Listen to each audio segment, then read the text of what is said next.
Emma from Creations Landscape Designs of the Illustrated Landscapes blog. I'm at a project in Costa Mesa, and I wanted to show you the process of installation for this project. But before I do that, I make videos about drought-tolerant landscapes, sustainability, California native plants, and anything and everything in between. So if you'd like to get more of that content in your feed, then hit the red subscribe button. I'm also a residential landscape designer, so if you do need landscape design services, I'm currently offering complimentary consultations in Orange County. I'll put a link to my business website in the description of the video. So let me turn this camera around. The reason why we put down weed fabric is because we're going to put decomposed granite as mulch for a different look. And we're going to put, and so the weed fabric is to make sure that basically weeds don't come up from the DG. There are plants here, they just haven't been placed yet. There's only a few. And then I'm going to take you through the side yard here.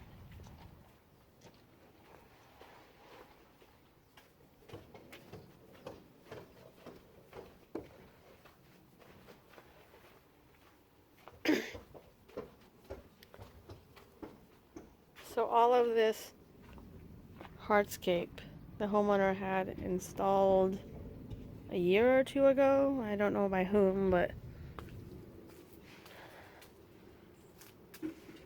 so then we've got some plants here.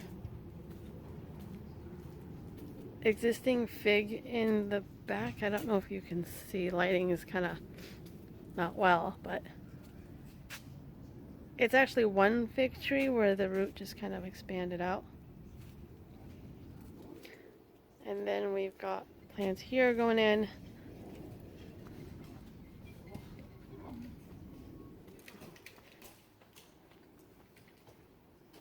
This, I can't remember the species. It's an oak, but it's only an oak tree that gets about 10 feet tall, so it's not going to be invasive.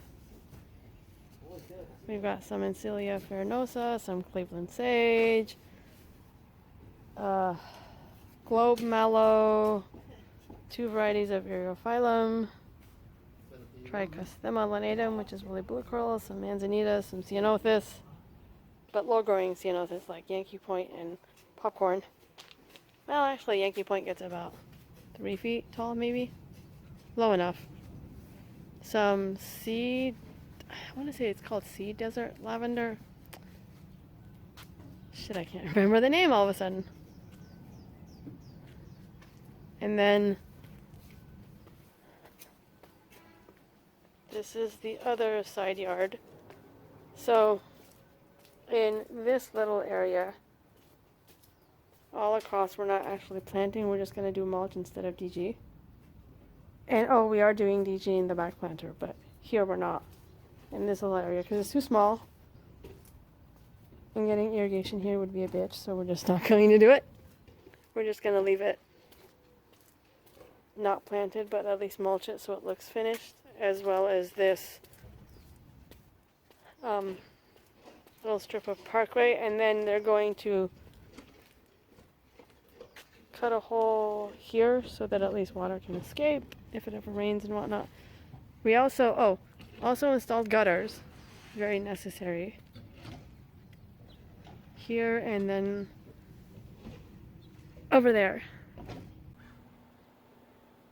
So instead of doing bark mulch, we did DG as mulch. It was a look, the clients really liked it, as do I. And as you can see, the jacaranda flowers have fallen, which, par for the course, it is what it is, but it does add some nice purple pops to go along with the other purple colors in the garden.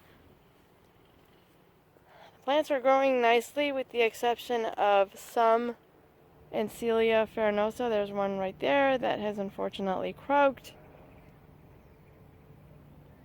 But the rest of the plants are doing pretty nicely, for the most part. We've got this Yankee Point ceanothus that is just beautiful. And in the areas where the Encilia farinosa has died, we've decided to replace it with something else that I just can't remember at the moment. But this one's doing alright.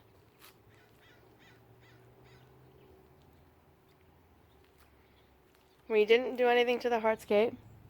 Now what we did do here is we added enough room in between the plants for walkability.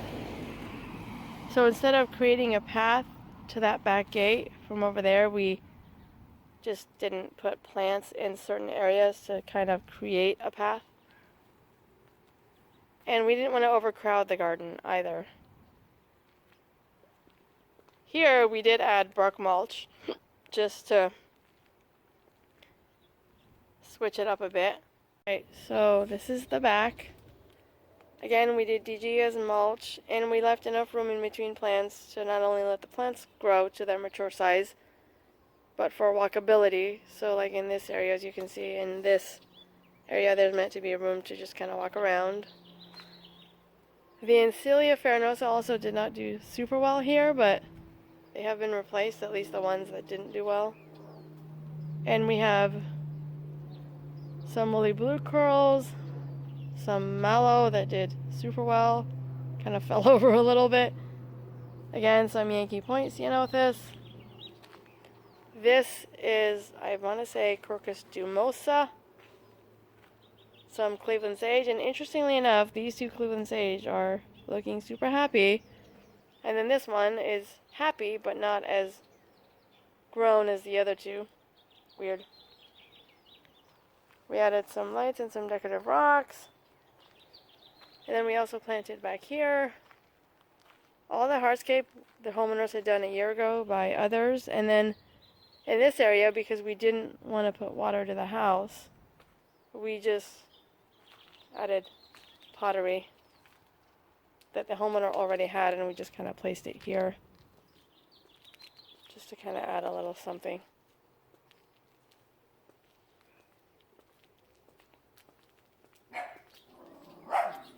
And the neighbor's dog. And then some plants in here.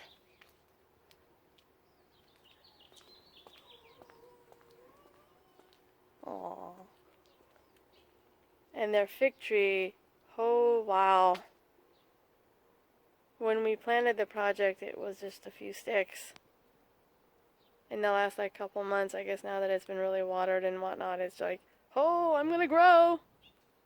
So we didn't put any plants back here because, I mean, yeah, this just, and this was existing, so it just took over.